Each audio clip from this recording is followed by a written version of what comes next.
Sonja. Sa. Bendesa. Daini mchongona gabata na shigati. Sosisadi za shata. Nasi uro. Yango wabata. Titipite makata. Paimbo nida wachandida. Paindi terera wakundi terera. Inganda topera. Sokadi sandi womera. Msekwa na mone mungu wetu wakatokora. Kurwana nishiko sora. Zurina ni kusorora. Ishe wangu. Jafari niko. Wanu wese zoni tidaya. Dawa tambuza. Daiva ikwalisa wandi pisa. Jafari niko. Wese zomongo tidaya. Dawa tambuza. Vale merwa. Daiva ngondi pisa. Wakare waitiru. Ufundi mazongo yote. Ranazi wandoti ufundi mazorote. Rekaini zorore. Kuti vazorore. Ndosifira ndadosipira. Musambo ndichira. Chiko chandingararamira. Munhu wese akantsamwira. Mana handina. Ende munonditi ndiri wechina. Achanditerera hapana ramangwana handina. Ishe wangu Jafari niko.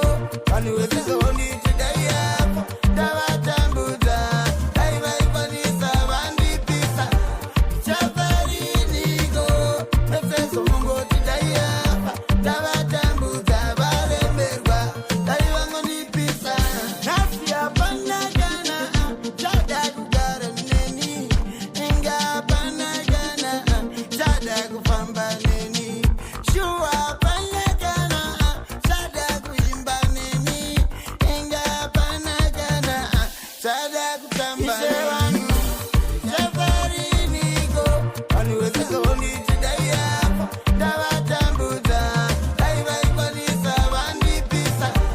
Jafari niko. Vese zomongoti dai apa. Ndavatambudza varemerwa. Dai vangondipisa. Ndakadaro. Ndisiyai ndakadaro. Vanondida vachauya. Vachauya vondichema. Ndakadaro. Ndisiyai ndakadaro. Nyangwe ndine naro. Mwari vangu vachauya vondichema. Ishe wangu Jafari niko. Vanhu vese zonditi dai apa. Ndavatambudza. Dai vaikwanisa vandipisa. Jafari niko. Vese zomongoti dai apa. Ndavatambudza varemerwa. Dai vangondipisa. Sonja.